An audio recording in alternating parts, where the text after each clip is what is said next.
میرے محترم، ہمیں سب سے پہلے یہ جان لینا چاہیے کہ اسلام جو ہے ایک مکمل ضابطہ حیات ہے۔ اس کے اندر اللہ رب العالمین نے انسانیت کے جتنے بھی تقاضے ہو سکتے ہیں، چاہے عرب کے ہوں یا عجم کے ہوں یا کہیں کے بھی ہوں، ان تمام چیزوں کو اللہ رب العالمین نے اپنے اس لفظ کے ذریعے سے مکمل کر دیا اور کہا الیوم اکملت لکم دینکم واتممت علیکم نعمتی ورضیت لکم الاسلام دینا، کہ لوگوں تمہارے لیے دینی اسلام کو مکمل کر دیا گیا ہے۔ اور مکمل کرنے کا ہم مطلب بخوبی جانتے ہیں، نہ اس میں کسی قسم کی کمی کی گنجائش ہے اور نہ اس میں کسی قدر اضافے کی ضرورت ہے۔ تو یہ چیز بیان کرنے کے بعد اللہ رب العالمین نے اور کہا وَمَن يَبْتَغِ غَيْرَ الْإِسْلَامِ دِينًا فَلَن يُقْبَلَ مِنْهُ، کہ اگر تم اسلام کو چھوڑ کر کے کسی اور طریقے کو اپناتے ہو، مذہب اسلام کو چھوڑ کر کے اوروں کی مذہب کو اپناتے ہو، تو اللہ رب العالمین تمہارے اعمال کو قبول نہیں کرے گا۔ اور اعمال کے اندر آپ کی دنیا کی تمام ضرورتیں اور آخرت کی تمام اعمال، ساری چیزیں اس کے اندر شامل ہیں۔ تو گویا کہ اللہ رب العالمین نے اس لفظ کے ذریعے سے، اسلام کے ذریعے سے ایک ضابطہ دے دیا ہے، ایک طریقہ، ایک اصول دے دیا ہے۔ اسی طریقے کو اپنی زندگی میں رائج کرنا ہے اور اسی اصول کو لے کر کے آگے بڑھنا ہے۔ اب اس کے اندر ہم جہاں اسلام نے منع کیا ہے اس سے رک جانا اور جو کام کرنے کی اجازت دی ہے اس پر چلنا، یہ ہم مسلمانوں کا حق بنتا ہے۔ اللہ کے نبی صلی اللہ علیہ وسلم نے ایک دفعہ فرمایا کہ دین اسلام آخری زمانے کے اندر ایسے ایسے لوگ آئیں گے، سیاتی علی الناس زمان، کہ لوگوں کے اوپر ایسا وقت آئے گا، ایسا دور آئے گا، لا یبالی المرء، لوگوں کو فکر ہی نہیں ہوگی ما اخذ من، کس سے اس نے لیا ہے، کیا حاصل کیا ہے، امن الحلال ام من الحرام، کہ یہ حلال سے یہ مال آیا ہوا ہے اس کے پاس یا حرام سے آیا ہوا ہے۔ اور موجودہ سماج جو ہمارا حالات ہے، یہ اس حدیث کے مطابق من وعن ہمیں یہ بات بتا رہی ہے کہ لوگوں کا جو انداز ہے جینے کا، رہنے کا، اٹھنے کا، بیٹھنے کا، طور طریقے، ہر تمام چیزوں کے اندر اسلام جو ہمیں طریقہ بتایا اس کو چھوڑ کر کے ہم اپنا طریقہ لے کر کے چلتے ہیں۔ ہمیں پرواہ نہیں ہوتی کہ ہمارا مال حلال سے ہے یا حرام سے ہے۔ اور اللہ کے نبی صلی اللہ علیہ وسلم نے ایک پیشین گوئی ایسی بھی فرمائی ہے کہ اللہ کے نبی نے کہا کہ آخری زمانے کے اندر ایسا وقت بھی آئے گا کہ کوئی انسان ایسا نہیں بچے گا جس کے اوپر سود کی جیسی چیزوں کا چھینٹا نہ پڑا ہو، یعنی اس کی غبار کے اندر آلودگی لوگوں کے اوپر نہ چھائی ہو، ایسا کوئی انسان نہیں بچے گا۔ میرے محترم، ہم اسی پرفتن دور سے گزر رہے ہیں جسے اللہ کے نبی نے کہا بادروا بالاعمال، جلدی کرو لوگوں اعمال جلدی کیا کرو، اچھائی کی طرف بڑھو۔ کیوں؟ کیونکہ یصبح الرجل مؤمنا ویمسی کافرا ویمسی الرجل مؤمنا ویصبح کافرا، کہ لوگوں کا پتہ نہیں کیا حال ہے، کہ ابھی مسلمان ہے، پتہ نہیں صبح تک حرام خوری کر کے وہ ہندو ہو جائے، کافر ہو جائے، یا ابھی مسلمان ہوا ہے اور شام تک اس کی نوبت یہ آئے کہ وہ مومن ہونے کے بجائے کافروں جیسے شمار ہو جائے۔ تو میرے محترم، یہ ہمارے معاشرے کے اندر خصوصی طور پہ جج بس گیا ہے اور ہم اسی کے اندر جی رہے ہیں۔ آئیے ہم اپنی موضوع کی طرف آتے ہیں۔ میرے محترم، سود کسے کہتے ہیں؟ ربا، اس کا معنی ہوتا ہے بڑھنا، بلندی کی طرف چڑھنا، آگے کی طرف جانا۔ اور اسی طرح سے اس کو اصطلاح کے اندر کہیں گے تو اس کی کئی قسم کی تعریف، یعنی شکلوں کی حساب سے تعریف کی گئی ہے، لیکن اس کی تعریف ایسی بھی کی گئی ہے کہ ہر وہ قرض، جیسے کہ کہا گیا کل قرض ضر منفعۃ فہو ربا، کہ ہر وہ قرض جس کے اندر استفادہ ہو یعنی زیادتی ہو وہ کیا ہے؟ ربا ہے۔ اور اسی طرح سے آپ اپنی زبان میں سمجھیں کہ ہم نے کسی سے قرض لیا ہے اور لوٹاتے وقت یہ شرط ہو کہ جب تم لوٹاؤ گے مہینے بھر کے بعد تو 100 روپیہ لیا ہے تو تم کو 110 روپیہ دے دیا جائے گا، دینا ہوگا۔ تو یہ کیا ہے؟ سود ہے۔ اور یہ سود، یہی وہ سود ہے جس کو قرآن نے اور احادیث کے اندر دو قسموں کے اندر بانٹا گیا ہے۔ ایک قسم کیا ہے؟ ربا النسیہ، یہ تاخیر والی سود، یعنی ہم کسی سے ادھار لیتے ہیں اور ادھار لینے کے بعد میں جب اس کو لوٹانا ہوتا ہے تو ہم زیادتی کے ساتھ میں لوٹاتے ہیں، تو یہ کیا ہوگا؟ ربا النسیہ، یعنی تاخیر والی سود۔ اور اس کی کئی شقیں ہیں، یعنی آپ اپنے معاشرے کے اندر دیکھیں گے تو یہ ربا النسیہ کی کئی سودیں ہیں۔ ایک تو یہ کہ نقد اور ادھار میں ہمارے درمیان میں فرق ہوتا ہے، جیسے ہم کسی سے سامان لیتے ہیں اور لینے کے بعد میں اس کا قرض جو ہے، یہ قیمت جو ہے متعین ہوتی ہے کہ آپ ادھار لوگے تو آپ کو اتنا دیا جائے گا، اور آپ اگر نقد میں لیتے ہو تو آپ کو اتنا دیا جائے گا۔ تو اگر سماج کے اندر یہ طریقہ رائج ہے تو یہ طریقہ بھی ناجائز ہے اور یہ بھی ربا النسیہ کے اندر شامل ہو جاتا ہے۔ اسی طرح سے اگر ہمیں نقد بھی معلوم ہو اور ادھار بھی معلوم ہو کہ نقد لینا ہے تو اتنا لینا ہے اور ادھار لینا ہے تو اتنا دینا ہے، تو اگر دونوں چیز ہمارے درمیان میں ایک دم خاص طور پہ واضح طور پہ ہو تو ایک حد تک اس کو جائز قرار دیا جا سکتا ہے، لیکن شرط کے ساتھ میں کہ یہ چیز دونوں کے اندر آپسی معاملات کے اندر یہ چیز طے ہو۔ اسی طرح سے ایک جو سود کی دوسری قسم ہے اسے کہتے ہیں ربا الفضل، یہ زیادتی کا سود۔ جیسے حضرت عبادہ بن صامت رضی اللہ تعالیٰ عنہ کی حدیث ہے، اس کے اندر 6 چیزوں کا ذکر ہے۔ ان 6 چیزوں میں کیا ہے؟ سونا، چاندی، جو، گیہوں اور یہ کھجور اور نمک۔ ان 6 چیزوں کے اندر اگر آپ تبادلہ کرتے ہیں، جیسے میں جو کے بدلے جو لینا چاہتا ہوں تو ہمارا جو اچھا ہو یا برا ہو، آپ کا جو خراب ہو یا اچھا ہو، اس کے اندر زیادتی کو سود قرار دیا گیا۔ آپ زیادہ نہیں لے سکتے ہیں۔ مان لے چاول ہے اور آپ کے پاس میں جو چاول ہے وہ کسی کم درجے کا کھیت کا چاول ہے، اور جو گراہک کے پاس میں چاول ہے، دکاندار کے پاس میں چاول ہے، وہ باسمتی رائس ہے۔ آپ کو باسمتی رائس لینا ہے اپنا چاول دے کر کے، تو آپ کو کرنا یہ ہوگا کہ وہ چاول دے کر کے آپ اس سے پیسہ لے لیں گے اور اس پہ آپ قبضہ جما لیں گے، اور آپ کے قبضہ ہونے کے بعد میں پھر اس پیسے سے آپ باسمتی رائس کو خریدیں گے۔ اگر آپ ایسا نہیں کرتے ہیں اور ایسا کر لیتے ہیں کہ آپ چاول دیے اور اسی چاول کے بدلے میں جیسے آپ 2 کلو دیے اور وہ 2 کلو کے بدلے میں 1 کلو دیتا ہے، تو یہ ربا الفضل ہے، یعنی زیادتی کا ہے کہ آپ کے چاول کے بدلے میں وہ چاول کم دے رہا ہے اعلی درجے کا، آپ زیادہ دے رہے ہیں، تو یہ زیادہ دینا اسلام کے اندر حرام ہے، یہ درست نہیں ہے۔ اسی طرح سے ایک ہوتا ہے بیع سلم اور سلف۔ اس کے اندر کیا ہوتا ہے کہ ہمیں معلوم ہوتا ہے کہ ہمیں فلاں چیز لینا ہے اور لینے کے بعد میں اس کی قیمت بھی تعین ہوتی ہے اور اس کا وقت بھی متعین ہوتا ہے، اور ہم اس چیز کو ایڈوانس میں دے دیتے ہیں۔ جیسے ہمارے سماج کے اندر ہوتا ہے اینٹ کا بھاؤ۔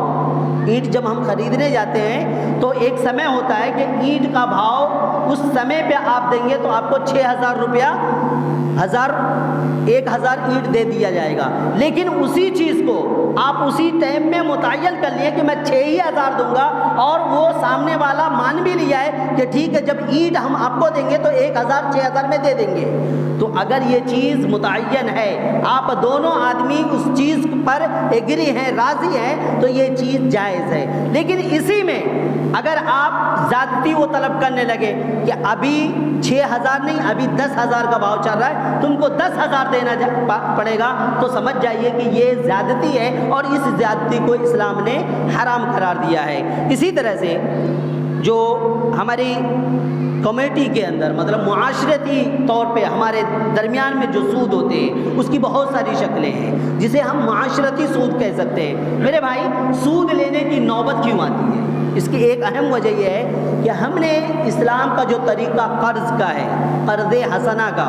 ہم نے اس چیز کو خصوصی طور پہ چھوڑ دیا ہے۔ اور چھوڑ کیوں دیا ہے اور ہم اس پہ عمل اس لیے نہیں کر رہے کیونکہ سامنے والے کو اگر قرض دے دیا جاتا ہے تو وہ سامنے والا لوٹانے میں کانا کونی کرنے لگتا ہے اور وہ ادھر ادھر کی باتیں کرنے لگتا ہے، طاقت ہونے کے باوجود، اس کے پاس میں پیسے ہونے کے باوجود، اپنی ضروریات کو وہ پوری کر رہا ہے، اس کے باوجود وہ قرض دینے واپس کرنے چلنے کے لیے ہمیں مہلت پہ مہلت دیتے جاتا ہے، ہمیں تھوڑا تھوڑا توڑ کر کے پیسے دیتا ہے، تو اس وجہ سے سماج سے یہ چیز جو اچھی چیز تھی قرض حسنہ، اس کو لوگوں نے ختم کر دیا ہے، یعنی ہماری برائیوں نے اس بہترین چیز کو ختم کر دیا ہے، اور اسی وجہ سے ہمارے درمیان سود کا رواج ہو گیا۔ اور سود کا رواج جیسے مہاجنی سود، کوئی آدمی معاشرے کا کوئی امیر آدمی ہوتا ہے، جیسے خصوصی طور پہ ہمارے سماج میں مسلم لوگ تو اللہ سے ڈرتے ہوئے کم یہ کام کرتے ہیں، لیکن جو لوگ غیر مسلم ہیں، جیسے ہمارے پڑوس والے لوگ، تیلی لوگ، وہ لوگ زیادہ تر ہمارے گاؤں سے، ہمارے سماج سے، ہمارے لوگوں سے وہ کما کر کے آج اپنے گھروں کے حالات سدھار چکے ہیں، وہ اپنے گھروں کو اعلیٰ سے اعلیٰ درجے تک پہنچا چکے ہیں، ان کے بال بچے اعلیٰ سے اعلیٰ تعلیم حاصل کر رہے ہیں، اور صرف یقین مانیے کہ یہ جو ہم چند لوگ محلے والے ہیں، یہ سہاس، رگے پورا، لپٹولی، یہی سب ملا کر کے ہم تمام لوگ اتنا پیسہ دیتے ہیں کہ وہ سود کی وجہ سے، صرف سود کی وجہ سے وہ ہمارا سال بھر رمضان تک انتظار کرتا ہے، اور اتنا پیسہ اس کے پاس میں ہو جاتا ہے کہ کوئی بہترین کام کر لے۔ تو یہ مہاجنی سود ہے کہ ہمیں وہ 1000 روپیہ دیتا ہے، اور وہ سینکڑے کے حساب سے کہ 1000 پہ آپ کو 3 روپیہ یا 5 روپیہ یا 10 روپیہ آپ کو دینا پڑے گا، اور وہ سال بھر ہم اس کے پیسے کو رکھتے ہیں، اور اسی کا سود چکاتے چکاتے ہماری زندگی ختم ہو جاتی ہے، لیکن سود ختم نہیں ہوتا ہے۔ یہ ہمارے معاشرے کے اندر خصوصی طور پہ یہ چیز زیادہ چلتا ہے، اور اس کی وجہ جو میں نے بتائی وہی کہ ہم قرض لینا دینا بند کر دیے ہیں، ہمیں اپنے اوپر اعتبار نہیں، ہمیں سامنے والے پہ اعتبار نہیں، اس لیے یہ مہاجنی سود ہمارے درمیان میں جچ گئی ہے، بس گئی ہے۔ اسی طرح سے ہفتہ واری سود، اس کے شکار کون لوگ ہوتے ہیں؟ ہمارے معاشرے کے اندر جو روز کا کام کرتے ہیں، روزانہ مزدوری کا کام کرتے ہیں، اور وہ عورتیں جو ہمارے گھروں کی ہوتی ہیں وہ زیادہ تر اس بات کی شکار ہوتی ہے کہ ہفتے کے ہی اندر تو بھرنا ہے، ہمیں کیا کرنا ہے، 1000 روپیہ لے لیے اور ہر ہفتے 100 کر کے ہم 10 ہفتے میں بھر دیں گے، وہ 1000 کا 1100 ہم بھریں گے، یعنی 11 ہفتے میں ہمارا سود ختم ہو جائے گا۔ تو عورتوں کو اس طرح سے لالچ دے کر کے، بہکا کر کے، ان کی ضروریات کو سامنے رکھ کر کے اور ان کی مجبوریوں کو سامنے رکھ کر کے ہمارے ساتھ میں یہ کھلواڑ کیا جاتا ہے، ہماری عورتوں کو بہکا کر کے یہ سود کے اندر ہمیں گھسیٹ لیا جاتا ہے، اور ہم آدمی لوگ یہ سوچتے ہیں کہ چلو 100 کر کے تو ہی پورا کرنا ہے، کوئی بار نہیں ہے، کوئی بوجھ نہیں ہے، اور ہم اس چیز پہ ایگری ہو جاتے ہیں۔ میرے بھائی یہ بھی حرام ہے، یہ بھی ہم اس سے بھی بچنا ہے۔ اسی طرح سے کچھ سود کا ایک طریقہ ہے روزانہ والا، آپ دیکھے ہوں گے کہ محلے کے اندر عورتیں کچھ پیسہ اٹھاتی ہیں، اور سود والا آدمی روزانہ آتا ہے، آپ سے 10 روپیہ کر کے آپ سے جمع کر لے گا، روز آئے گا آپ سے جمع کرتا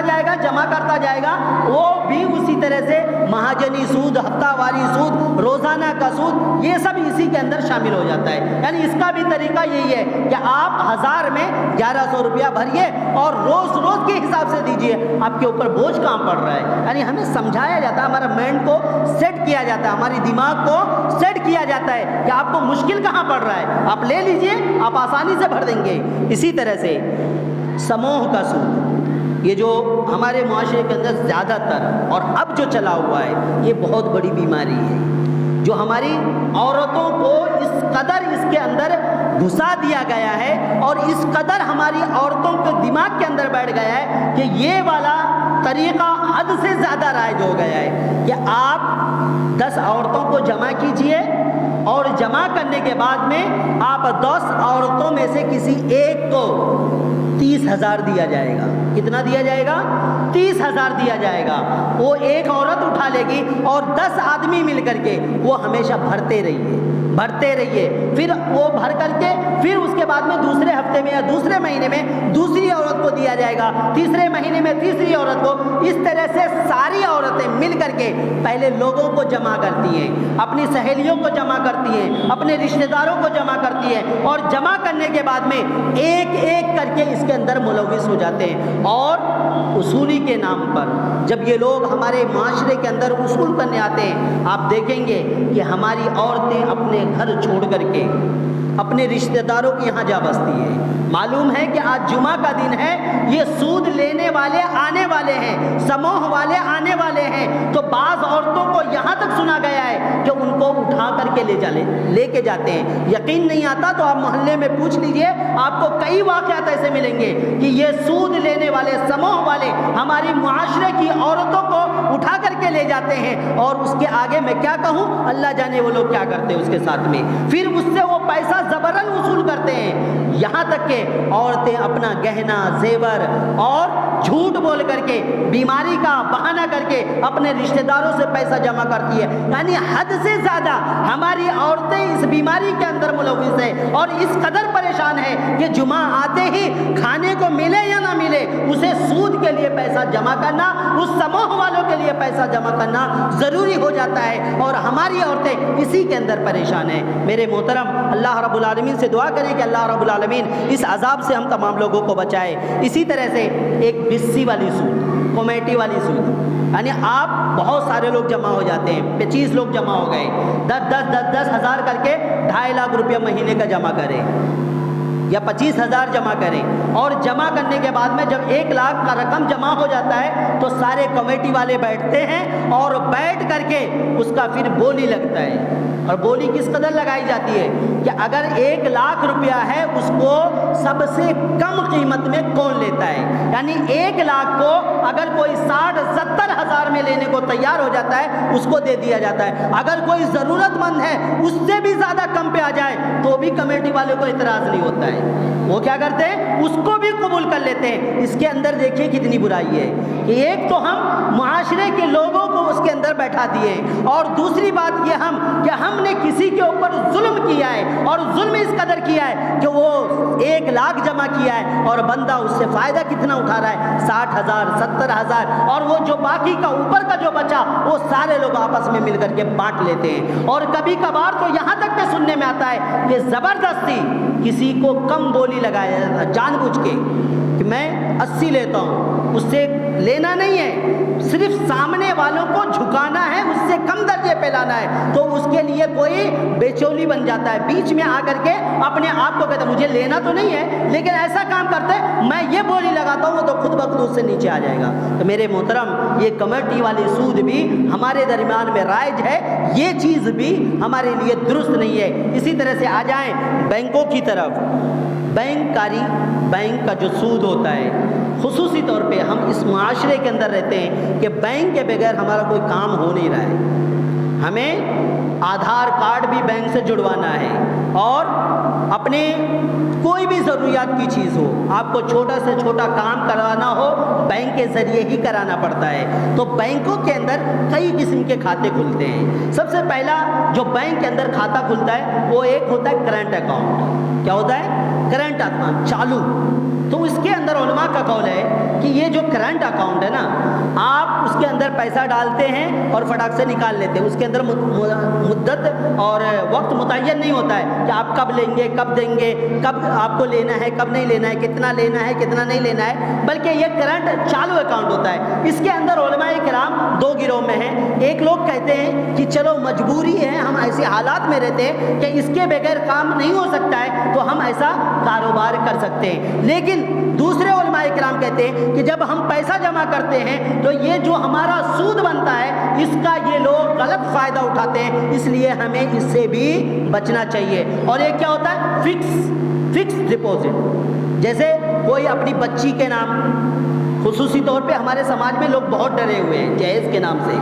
شادی کرنا ہے بچی کا تو ہمیں بہت پیسہ جمع کرنا پڑے گا۔ اب بہت پیسہ جمع کرنا پڑے گا تو گھر کے اندر ہم جمع نہیں کر سکتے، ایک گلک کے اندر ڈال کر کے ہم اس کو جمع نہیں کر سکتے ہیں۔ اگر کچھ لوگ کوشش بھی کرے تو کبھی ضروریات کے تحت اس گلک کو بھی پھوڑ دینا پڑتا ہے۔ تو اب کریں تو کیا کریں؟ تو سماج نے ہم کو ایک راستہ دکھایا، کیا؟ فکس ڈپوزٹ کا، کہ ہم اپنا پیسہ ہر مہینہ 5-5 ہزار کر کے 19 سال تک یا 20 سال تک ہماری بچی کی وہاں تک عمر ہونے تک ہم جمع کریں گے، اور جمع کرنے کے بعد میں جب شادی وہ وقت متعین ہو جائے گا، پورا ہو جائے گا، پورا پیسہ نکال کر کے ہم پھر عیش و آرام کے ساتھ میں جہیز دیں گے، تلک دیں گے۔ اور یہ قوم غیروں کا کام تھا، یہ مسلمانوں کا کام نہیں تھا، کیونکہ ہمارے اندر شادی بیاہ اتنا مہنگا نہیں ہے جتنا ہم سمجھ رہے ہیں۔ ہمارے یہاں شادی بیاہ اتنا آسان ہے کہ اللہ کے نبی صلی اللہ علیہ وسلم کسی صحابی کو بھیجتے ہیں کہ فلاں کا نکاح کرنے کے لیے تم بول کے آؤ، اور وہ جب بندہ آتا ہے تو خود ہی شادی کر کے آ جاتا ہے۔ کتنا وقت لگا؟ مختصر وقت لگا۔ اللہ کے نبی صلی اللہ علیہ وسلم کے صحابی شادی کرتے ہیں، آپ صلی اللہ علیہ وسلم اس کو دیکھ کے کہتے ہیں ارے بھائی کب شادی کی ہے تم نے؟ یعنی پتہ ہی نہیں چلتا ہے، اتنا آسان کام تھا۔ لیکن ہم نے غیروں کو دیکھ دیکھ کر کے ہمارے ذہن کے اندر یہ بات اس قدر بیٹھا دی گئی کہ ہمیں جہیز دینا ہے تو دینا ہے، تلک دینا ہے تو دینا ہے، تو اس کے لیے پیسہ کہاں سے آئے گا؟ تو ہم نے فکس ڈپازٹ جیسی بیماری کو اپنے اوپر لاگو کر لیا۔ یہ فکس ڈپازٹ ہر حال میں ناجائز ہے، یہ درست نہیں ہے، یہ حرام ہے کہ آپ جتنا پیسہ جمع کرتے ہیں اس سے آپ کو زیادہ دیا جاتا ہے، اور یہ سود کی اعلیٰ درجے کی قسم میں سے ہے، اس کے اندر کسی کا کوئی اختلاف نہیں ہے، یہ حرام ہے، یہ ہمارے لیے درست نہیں ہے۔ اسی طرح سے ایک ہے لائف انشورنس۔ کیا ہے لائف انشورنس؟ یہ کیا ہوتا ہے کہ کبھی بڑے آدمی ہوتے ہیں، وہ کسی ڈاکٹر سے، کمپنی والے اپنے ڈاکٹر کو لے کے آتے ہیں، اس کا چیک اپ کرتا ہے، معائنہ کر لیتا ہے، اور معائنہ کرنے کے بعد میں وہ ٹھپا لگاتا ہے گارنٹی کا کہ یہ بندہ 10 سال جیے گا، یہ بندہ 20 سال جیے گا، اور اس کے بعد میں اس کو اسکیم دی جاتی ہے کہ آپ ہر مہینہ ایسا ایسا کر کے پیسہ جمع کیجئے، اگر اس بیچ میں آپ کا انتقال ہو گیا تو یہ پیسہ پورا کا پورا آپ کے جو آپ نومنی کیا ہے، وراثت کے طور پہ دوسرا نام ڈالا ہے، اس کو دے دیا جائے گا۔ یہ لائف انشورنس ہے میرے بھائی۔ اس کے اندر دیکھیے کتنی قباحتیں، یہ بالکل درست نہیں ہے۔ ایک تو سب سے پہلی بنیادی چیز یہ ہے کہ آپ کو کس نے گارنٹی دیا کہ آپ اتنے سال جییں گے؟ یہ تو ہو ہی نہیں سکتا ہے۔ پھر دوسری بات یہ کہ آپ جمع کرتے کرتے کبھی آپ جمع نہ کر سکے، 2 سال جمع کیے اور 1 سال 1.5 سال نہ جمع کر سکے، تو آپ کا جو بھی جمع ہے وہ پوری جمع پوجی ختم کر دی جائے گی، آپ کو وہ پیسہ واپس نہیں ملے گا۔ تو غرض یہ کہ وراثت کا جو طریقہ ہے اس کا بھی درہم برہم ہو جاتا ہے۔ غرض یہ کہ اس طرح سے یہ بھی چیز حرام ہے اور یہ بھی ہمارے لیے درست نہیں ہے۔ اور اسی طرح سے ایک ہوتا ہے لون، جیسے ہمیں گاڑی چاہیے، ہمیں گھر چاہیے، ہمیں کھیتی کے لیے کام چاہیے، تو ہمیں بینک قرض دیتی ہے، اور قرض دے کر کے متعینہ مدت تک ہمارے بھرنے کا حکم دیتی ہے۔ میرے بھائی جیسے کہ محترم نے بتایا کہ ایسی کیا مجبوری ہے کہ آپ گاڑی کے بغیر رہ نہیں سکتے؟ ایسا کون سا گھر ہے جس میں آپ رہ رہے تو اعلیٰ ہی بنائیں گے تو آپ کی سانسیں اچھی سے چلیں گی، اور ادنا گھر کے اندر آپ جی نہیں سکیں گے؟ تو یہ ایسی چیز ہے جو مجبوری کے تحت میں شامل نہیں ہوتی ہے۔ تو ایسی نوبت میں ہمیں بینک سے قرض لینا نہیں چاہیے۔ علماء کرام نے اس کے اندر بھی 2 رائے رکھے ہیں۔ ایک یہ کہ اگر گاڑی لے رہے اور اس کی جو قیمت ہے وہ بھی متعین ہو، قسط بھی متعین ہو، کہ آپ ادھار لے رہے ہیں یہ بھی متعین ہو، اور اس کے اندر کوئی بڑھوتری کا سوال نہ ہو، یعنی آپ جو گاڑی لے رہے ہیں وہ پوری کا پورا اس کا جو لکھا پڑھی ہے پورے کے پورے متعین ہو، اس کے اندر زیادتی نہ ہو، تو ایسی صورت میں بعض علماء کرام نے اس کو جائز قرار دیا ہے، آپ اس کا استعمال کر سکتے ہیں۔ لیکن میرے بھائی جہاں پہ شبہ ہو، جہاں پہ انسان کو شبہ ہو، تو اسلام کہتا ہے کہ تم شبہات میں مت پڑھو۔ جو چیز تیقن کے ساتھ میں ہے، یقینی ہے، آپ اس کے پیچھے پڑھیں۔ جہاں پہ شبہ والی بات آ جائے آپ اس کے پیچھے نہ پڑیں۔ تو اس طرح سے یہ لون لینا، قسط وار قرض لینا، اور لون پہ گاڑیاں خریدنا، گھر بنانا، کھیت لینا اور گھر کے لیے پیسہ لینا، یہ تمام چیزوں کے اندر انسان کو احتراز کرنا چاہیے۔ یہ بھی سود کی قسموں میں آتا ہے، یہ بھی ہمارے لیے جائز نہیں ہے۔ اسی طرح سے ایک شیئر مارکیٹ ہوتا ہے۔ شیئر مارکیٹ کیا ہوتا ہے کہ کوئی کمپنی کا جو ویلیو ہے اس کے اندر ہم پیسہ لگاتے ہیں۔ جیسے بڑی بڑی کمپنیاں ہیں، آپ بڑی بڑی کمپنی ہے، آپ اس کے اندر کچھ پیسے ڈال دیتے ہیں، اور پیسے ڈالنے کے بعد میں وہ کمپنی آپ کے لیے کچھ فائدے اور منافع کے اندر آپ کو حق دیتی ہے۔ میرے بھائی اس کے اندر بھی یہ خرابی ہے کہ انسان شیئر مارکیٹ میں جانے کے بعد اسے معلوم نہیں کہ وہ نفع کا سودا ہے یا گھاٹے کا سودا ہے، اسے نفع ہونے والا ہے یا گھاٹے ہونے والا ہے۔ تو ایسی صورت میں جب انسان پیسہ لگائے گا جس کا اسے یقین ہی نہیں ہے، اور اکثر و بیشتر ایسا ہوتا ہے کہ آپ نے سنا ہوگا بنگال کے اندر چٹ فنڈ کا وہ جو طریقہ تھا، وہ پورے کے پورے باندھ لے کر کے ڈوب جاتے ہیں، اور بہت دور نہ جائیں، مسلمانوں کا آپ نے بہت بڑا ایک گروپ کا نام سنا ہوگا، ہیرا گروپ، اس کے اندر بھی دیکھیے بہت علماء کرام نے مل جل کر کے پیسہ لگایا، اور لگانے کے بعد میں اس کو یقین دلایا گیا کہ آپ کو یہ مہینے ہر مہینے پیسے آئیں گے، اور کچھ مہینے تک پیسہ دیا بھی گیا، لوگ خوشحال بھی تھے، اور علماء کرام نے اس کی طرف رغبت بھی دلائی لوگوں کو، کیونکہ انہوں نے کہا کہ ہم نفع کا سودا کرتے ہیں، تجارت کرتے ہیں اس کے ذریعے سے۔ تو علماء نے کہا ٹھیک ہے، تجارت کرتے ہیں، آپ کے نفع نقصان میں ہم شامل ہیں، لیکن میرے بھائی آپ دیکھیے کہ جن لوگوں نے اس مارکیٹ کے اندر پیسہ لگایا تھا، سارے لوگوں کا پیسہ ڈوب گیا، اور ایک بھی آدمی بچا نہیں، بلکہ آپ دیکھے ہوں گے بہت سارے لوگ رونا رو رہے تھے کہ مولانا نے مجھے پھنسا دیا، فلاں عالم نے مجھے پھنسا دیا۔ تو ایسے کام میں ہم پڑے ہی کیوں جس کی وجہ سے ہمیں کوئی تکلیف ہو؟ تو میرے محترم، کہنے کا مقصد یہ ہے کہ ہماری زندگی کے اندر سود رائج نہ ہو، سود کے جو طریقے ہیں وہ ہمارے اندر نہ چلیں، اس کے لیے ہمیں اسلام خصوصی طور پہ دو تعلیم دیتا ہے۔ پہلی تعلیم جو میں نے کہا قرض کا، یہ قرض کا طریقہ ہمارے درمیان میں رائج ہونا چاہیے، قرض حسنہ کے طور پہ، کیونکہ اللہ رب العالمین نے کسی کو اونچا بنایا ہے اور کسی کو چھوٹا بنایا ہے، اور یہ دنیا کا دستور ہے۔ اگر سب لیول میں رہیں، ہر ایک آدمی امیر ہو، تو کیا ہو سکتا ہے؟ کیا نظام درہم برہم نہیں ہو جائے گا؟ ہو جائے گا۔ اس لیے یہ قرض کا جو سلسلہ ہے اس کو ہم باقی رکھیں، اور اس میں ضروری یہ ہے کہ جو قرض لیتے ہیں وہ وقت کی پابندی کرے، سامنے والے کو احسن طریقے سے لوٹا دے، بہتر طریقے سے لوٹا دے، تو یہ جو سود کا معاملہ یہ ختم ہو جائے گا۔ اور دوسرا معاملہ جو ہمارا بیت المال کا ہے، اسلامی بیت المال کا، یہ چیز ہمارے درمیان میں رائج ہونا چاہیے۔ ہم بھلے سے کم لوگ یہاں پہ ہیں، لیکن ہم اپنے محلے کے اندر حقیقی معنوں میں صدقات خیرات لے کر کے ہم جمع کریں، اور ایک جگہ سے ہم کسی کو قرض کے طور پہ دیں، کسی کی شادی بیاہ کے رسم و رواج کے لیے، یعنی جو بھی جائز امور ہے اس میں قرض کے طور پہ دیں، تو یہ بہت بڑا فائدہ ہو جائے گا۔ ہم اسلامی تعلیم پر بھی عمل کریں گے، اللہ رب العالمین کو بھی راضی کریں گے، اور یہ جو سود ہے اس جیسی وبا سے ہم بچ سکیں گے۔ اللہ رب العالمین سے دعا ہے کہ الہ العالمین ہم تمام لوگوں کو سود سے بچائے، اور سود جیسی بیماریوں سے ہم تمام لوگوں کو نجات دے۔ وآخیراً ادعو اللہ ان یوفقنا لما یحب ویرضی۔